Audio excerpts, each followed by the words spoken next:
I was always conscious about myself. I was never happy in any situation, work or social events. And I just got to the point where I just didn't want to be sad anymore. I definitely knew that I was worth more than how I was feeling, and I just had to make that decision to take that next step.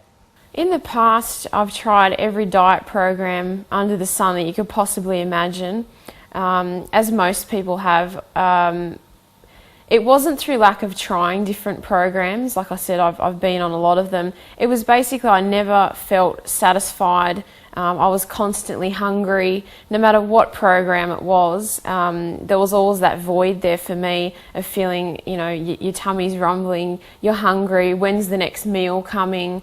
And from that bred failure for me, because I had no control over how I felt, and I had no control over how hungry I was constantly. And now having the band, not only do you eat less, it's also taken away my ravenous appetite that I just couldn't get under control before.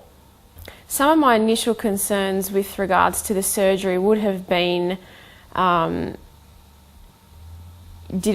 it going to work? I wasn't really sure. I mean, I tried every other diet.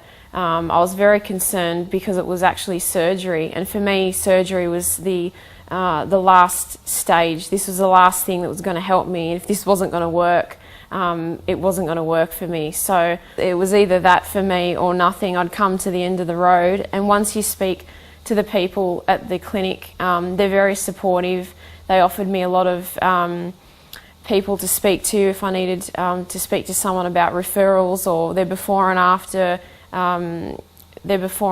experiences as well.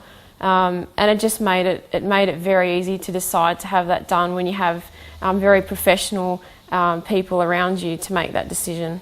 The day of surgery I weighed, I was 125 kilos. My current weight now is 78 kilos. Certainly people that haven't seen me in years get a real shock, and it's a shock for me. Sometimes I get a little bit embarrassed.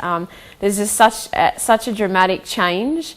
People have to look twice, or actually I've had it happen to me a lot of times where they don't even recognise me. They don't know my name until I actually say who I am, and their mouth drops literally. So a lot of people won't recognise you. It's just one of those things.